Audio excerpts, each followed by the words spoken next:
I never expected to fall in love at a hospital, but that's exactly what happened. I was a young nursing student doing my clinical rotations, and Mark was a charming medical supplies salesman who frequented the wards.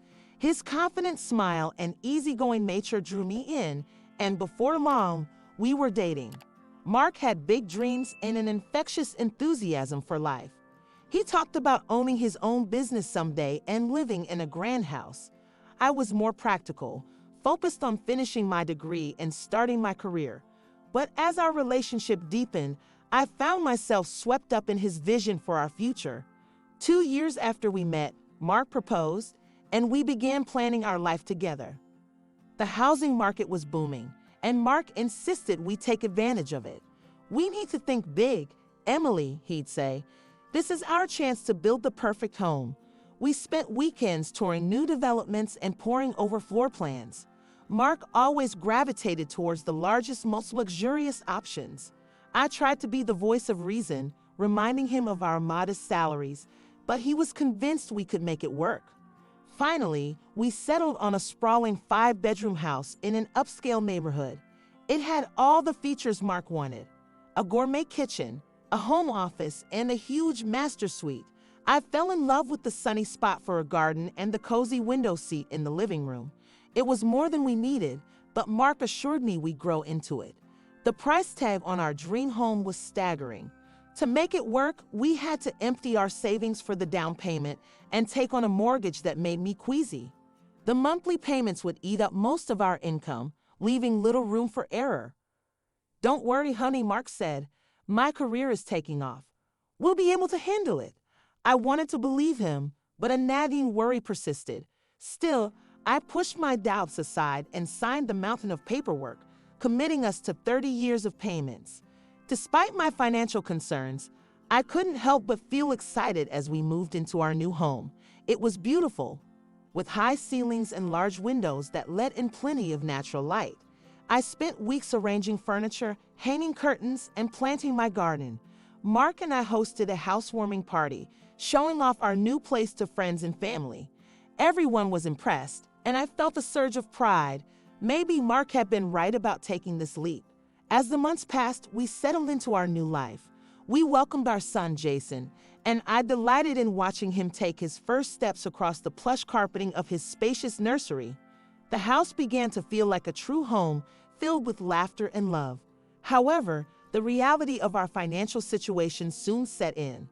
The mortgage payments were relentless, arriving each month with daunting regularity. We had to tighten our belts, cutting back on luxuries and nights out. Any unexpected expense like car repairs or medical bills sent us scrambling to make ends meet. I started to resent the beautiful house that had become a financial albatross. Mark's promised career advancement was slower than expected, and the burden of our debt weighed heavily on our marriage. Little did I know, this was just the beginning of our struggles. Chapter 2: Sacrifices and Success. With our finances stretched thin, it became clear that my return to work couldn't wait. Jason was barely a year old when I began looking for nursing positions. The thought of leaving him in daycare broke my heart, but we needed the income to keep afloat. I was fortunate to land a position at a nearby hospital on the pediatric ward. The hours were long and often inconvenient, but the work was rewarding. Still, I couldn't shake the guilt of missing precious moments of Jason's early years. Balancing my career and family life proved to be an enormous challenge. I'd come home exhausted from 12-hour shifts, only to face a mountain of laundry and a cranky toddler. Mark tried to help, but his own work often kept him late at the office. I learned to function on little sleep and lots of coffee. Weekends became a blur of catching up on household chores and trying to squeeze in quality time with Jason. Despite the chaos, I was determined to make it work. Our financial stability depended on it. As the years passed, my hard work began to pay off. I earned a reputation as a skilled and dedicated nurse, taking on additional responsibilities and training opportunities. Promotions followed, along with welcome increases in my salary. Each pay raise brought a sense of relief. I started to see a light at the end of the tunnel, a possibility that we might one day be free from the constant stress of our mortgage payments. I began making extra payments whenever possible, slowly chipping away at the principal. While my career flourished, Mark seemed to stall. The business he had dreamed of starting never materialized, and he remained in the same sales position year after year. He grew increasingly frustrated, often coming home in a foul mood. I tried to be supportive, encouraging him to seek new opportunities or additional training. But Mark seemed to have lost the drive and ambition that had once attracted me to him. He deflected my suggestions, insisting that his big break was just around the corner. As our income disparity grew, I took on more financial responsibility for our household.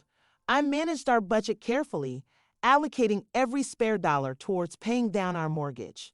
Mark seemed content to let me handle the finances, showing little interest in the details. I didn't make a big deal out of my efforts to accelerate our mortgage payments.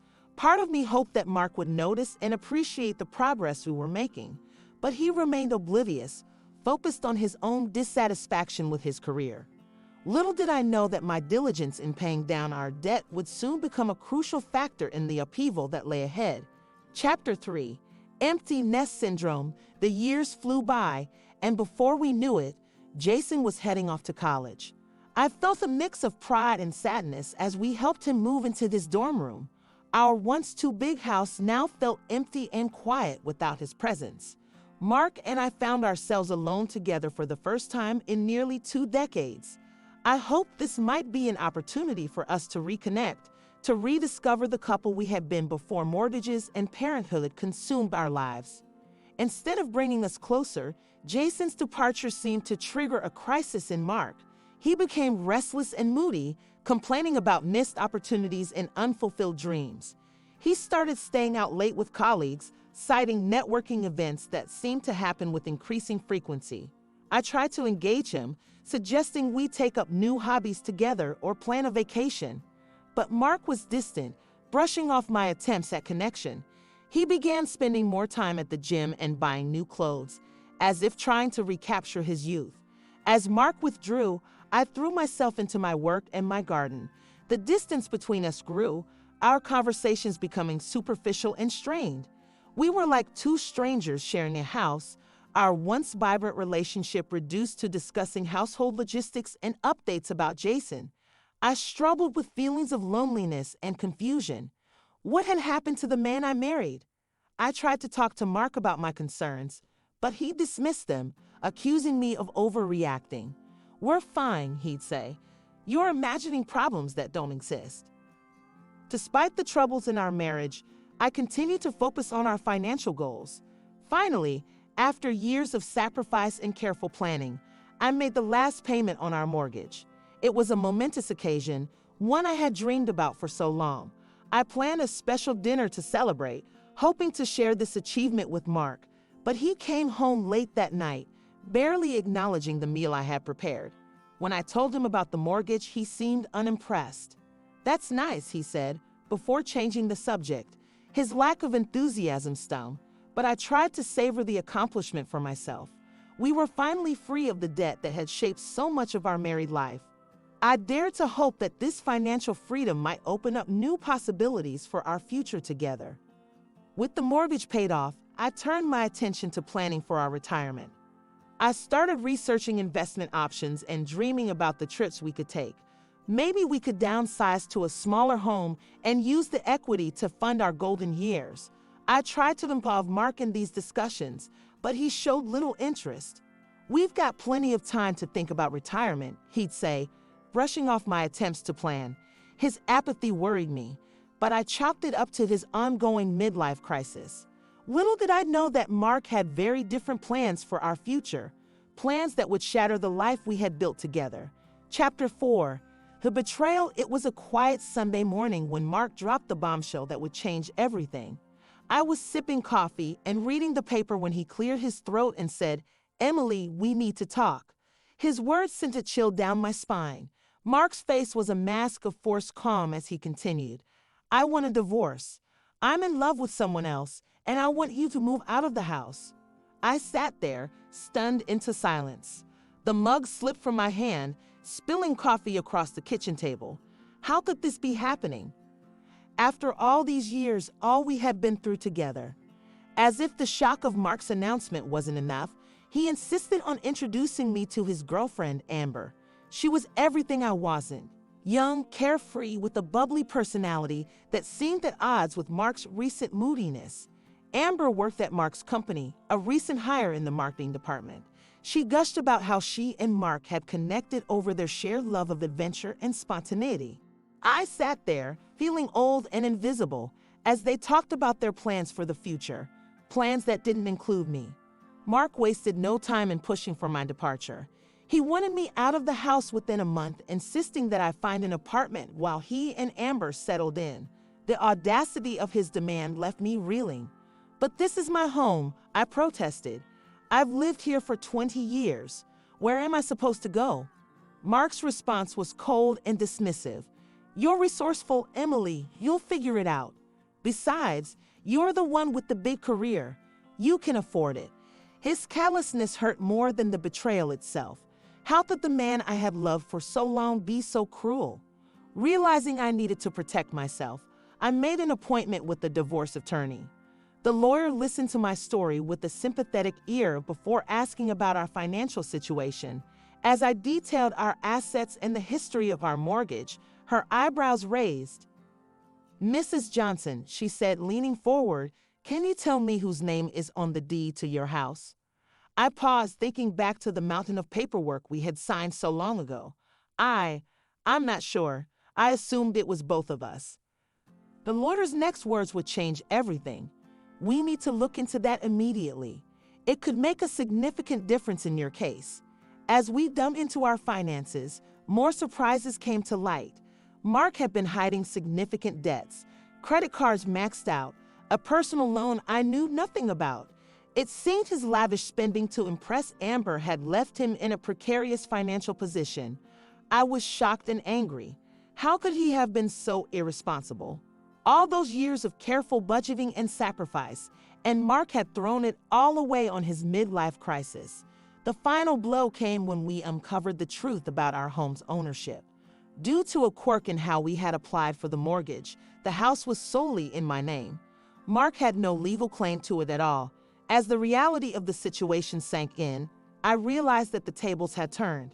Mark's betrayal had backfired spectacularly, and now I held all the cards. Chapter 5.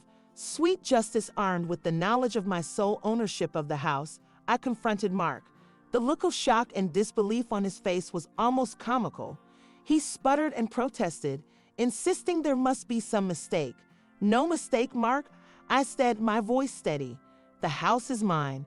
I paid for it, I maintained it, and now I'm keeping it. You and Amber will need to find somewhere else to settle in."